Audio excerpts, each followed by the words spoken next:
আমরা পেয়েছি সাবেক বাংলাদেশের প্রধানমন্ত্রী শেখ হাসিনা। আপনাকে স্বাগত জানাই, আপনি আমাদেরকে সময় দিয়েছেন, এসেছেন আমাদের কাছে এবং যুক্ত হয়েছেন আমাদের সঙ্গে, সেজন্য আপনাকে ধন্যবাদ এবং কৃতজ্ঞতা। আমাদের সাথে আরো থাকছেন বেগম খালেদা জিয়া, আপনাকে আমাদের অনুষ্ঠানে স্বাগত জানাই, আপনি আমাদের সময় দিয়েছেন, সেজন্য আমাদের কৃতজ্ঞতা জানাবেন। আমরা আসলে অনেকগুলি প্রশ্ন আপনাদের দুজনকেই করতে হবে, সেজন্য আমরা আপা এতদিন ধরে গর্তের ভিতরে থাইকা আপা সমানের দোয়া ইউনুস পড়ছেন বলেই না এমন বিজয়ের দেখা। পলানোর সময় সেই মানুষগুলির কথাও মনে পড়লো না শেখ হাসিনা। আপা আপনার একটু মন্তব্য শুনতে চাই, আপনি আমাদের একটু বলবেন জুলাই অভ্যুত্থানের ফল। দেশবাসীর কাছে আমি বিচার চাই, কি অপরাধটা কি করেছি যে এইভাবে, যেখানে আমি মানুষের ভাগ্য পরিবর্তনের কাজ করে যাচ্ছি, মানুষের জীবন মান উন্নয়ন করেছি। আজকে বাংলাদেশ সেই 2008-এর বাংলাদেশ আর 2024-এর বাংলাদেশ তো এক না।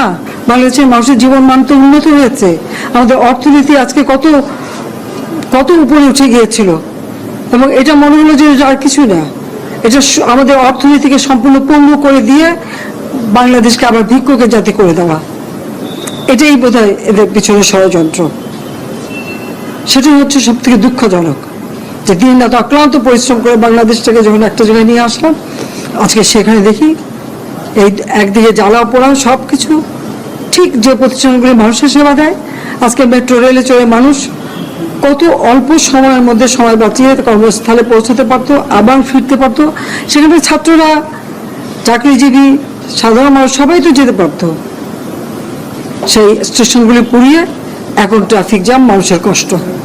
আমি তো কষ্ট লাঘব করেছি, কিন্তু যারা এইভাবে আগুন দিয়ে পুড়িয়ে মানুষের সে কষ্ট আবার ফেলে দিল, তাদের বিচার দেশের মানুষকে করতে হবে। আমি খালি সকলের সহযোগিতা চাই, আর এইভাবে মায়ের কোল খালি হোক এটা আমি চাই না। কারণ আমি তো বাবা মা সব হারিয়েছি, আমি তো জানি বাবার ব্যথা কত কষ্ট, কিন্তু সেই কষ্ট বুকে নিয়ে তো ফিরে আসছি এদেশের মানুষের জন্য। এখানে আমার তো কোনো চাওয়া পাওয়া নাই, আমি তাদের ছেলে মেয়ের জন্য কিছু করিনি, শুধু তাদের লেখাপড়া, নিজেরাই চাকরি করছে, নিজেরাই পড়েছে, আমি কতটুকু করতে পেরেছি, কিন্তু আমি দেশের মানুষের জন্য করেছি। আজকে অন্তত মানুষের ভাত কাপড়ের ব্যবস্থা, চিকিৎসার ব্যবস্থা, তাদের কাজের সংস্থা সবই তো করে দিচ্ছিলাম। যখন আমরা এক উন্নয়নশীল দিয়ে মর্যাদা পেলাম, তখনই এই তাণ্ডব করে ঠিক যে জায়গাগুলি মানুষের সেবা করে সেই জায়গাগুলিতেই আঘাত। শিক্ষা প্রতিষ্ঠানে হল ভেঙে দেওয়া, সবচেয়ে দুর্ভাগ্য যে ভিসি বাড়িতে আগুন দেওয়া। এর আগেও একবার ঢাকা ইউনিভার্সিটি ভিসি বাড়িতে আগুন দিয়েছিল, আপনাদের মনে আছে। রংপুরে সেখানে আগুন দিয়েছে, ময়মনসিংহ কৃষি বিশ্ববিদ্যালয় থেকে শুরু করে বিভিন্ন জায়গায় এই তাণ্ডব চালিয়েছে। রাজশাহীতে এই তাণ্ডব চালিয়েছে। বিশ্ববিদ্যালয়গুলিতে সেশন জট ছিল, আমি সরকারে আসার পর থেকে কোনো সেশন জট নাই। লেখাপড়ার মান উন্নত করা, যাতে এখান থেকে পড়ে আবার বিদেশেও পড়তে হবে, সে ব্যবস্থাও করে দিয়েছি। কিন্তু তারপরেও কোটা সংস্কার আন্দোলন, কোটা তো আমি বাতিলই করে দিয়েছি। আমি আহ্বান করেছিলাম যে একটু ধৈর্য ধরো, হাইকোর্টে শুনানি হবে, হাইকোর্ট যে রায় দেয় না। তারপরেও এই আন্দোলন, আমি আজকে এই যে এতগুলি মানুষের জীবনের ক্ষতি হলো, এতগুলি পরিবার ক্ষতি হলো, এর দায় দায়িত্ব কাদের? আমি দেশবাসীর কাছে সেই আহ্বান জানাবো যে এই ধরনের ধ্বংসযজ্ঞের জন্য এই দেশকে নিয়ে আর কেউ চালাতে না পারি। আমি সকলে সাহায্য চাই, আমি চাই না এভাবে মায়ের কোল খালি হোক আর এভাবে মানুষ অসহায় হয়ে পড়ুক। এই হাসপাতালটাই তো আজকে আপনারা দেখেন কত সুন্দরভাবে করে দিয়েছি। কিছু নেই হাসপাতালে, একটা লিফটও ছিল না আমি যখন সরকারে আসি। আর সেই এই হাসপাতালও আমার আব্বা স্বাধীনতার পর জাতির পিতা বঙ্গবন্ধু শেখ মুজিবই করে দিয়েছিলেন, আমি সেটা উন্নতি করেছি বলেই তো আজকে চিকিৎসা দিতে পারছি, নইলে এত রোগীর চিকিৎসা দেওয়া কোনোদিন সম্ভব হতো না। তা আমাকে এটাই অপরাধ যে আমি মানুষের জীবন মান উন্নত করার জন্য কাজ করেছি, আর সেই জায়গাগুলিকে হামলা করতে হবে। কোভিড-19-এর সময় যেখানে আমরা সব থেকে ভালোভাবে মানুষের চিকিৎসা দিতে পেরেছি, সে কোভিড হাসপাতাল, সেখানে আগুন দিয়েছে। এটা কি ধরনের খেলা? আমি আর কিছু বলতে পারি না। আমি যে এগুলি এক একদিন দেখি আর শেখ হাসিনা আপনাকে অনেক ধন্যবাদ বেগম খালেদা জিয়া, আপনি গণতন্ত্রের পক্ষে লড়াইয়ে সামিল হতে বলছেন, প্রশ্ন কেউ কেউ করছেন, প্রশ্ন উঠছে, আপনি কি এইসব মামলা মোকদ্দমা থেকে মুক্তি পেতে ডক্টর মোহাম্মদ ইউনূস সরকারের পরিবর্তন চাইছেন?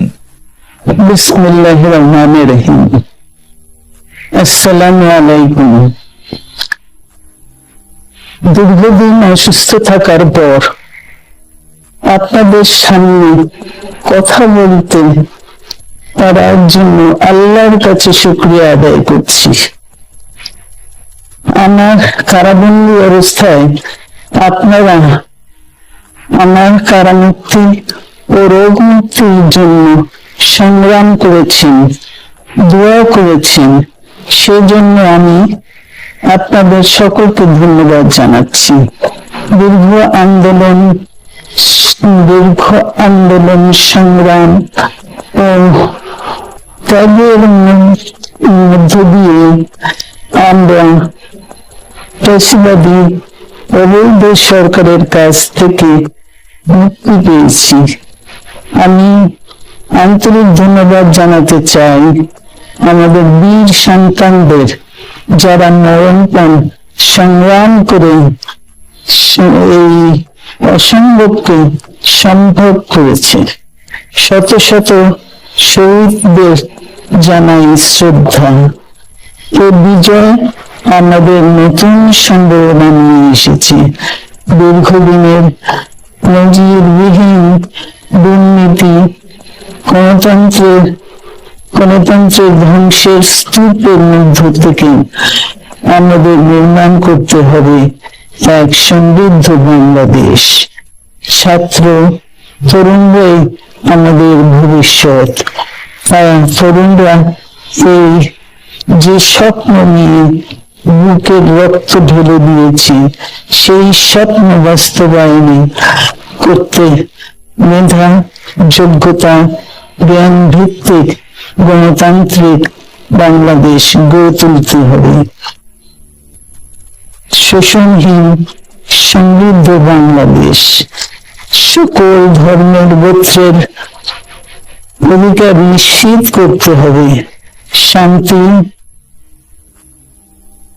প্রগতি আর সামনের ভিত্তিতে আধুনিক বাংলাদেশ নির্মাণে আসুন আমরা তরুণদের হাত শক্তিশালী করি।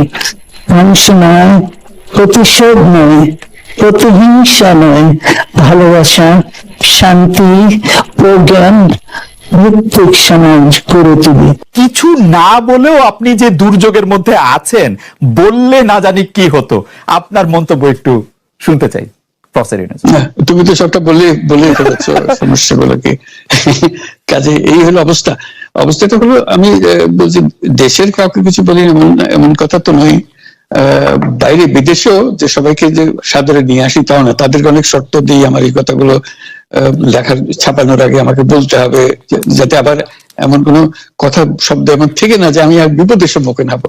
আমি শুধু বিপদ থেকে দূরে থাকার জন্য এটা করছি, কারণ আমি চারদিকে বিপদের মধ্যে আছি। কাজে কথা না বলা, এটা একটা নিজেকে রক্ষা করার একটা সুবিধা আর কি। কত কম বলা যায় ততই হয়তো ঝামেলা থেকে বাঁচবো। সম্পূরক প্রশ্ন করতেই হয়, নিজেকে কতটা রক্ষা করতে পারলেন প্রফেসর ইউনূস? পারলাম না তো, এত তো খালি বাড়ছে। এখন তো বড় কঠিন অবস্থার মধ্যে পড়ে গেছি। কিছুদিন আগে হয়তো খবর পেয়েছে, এই মাসের মধ্যেই যে 12 তারিখে যে ঘটনা ঘটলো, যে আমাদের অফিসের মধ্যে ঢুকে গেল লোকজন, ঢুকে বললো যে এটা আমরা এখন দখল করলাম, এখান থেকে আমরা চালাবো। এটা কি ধরনের আবদারিকতা!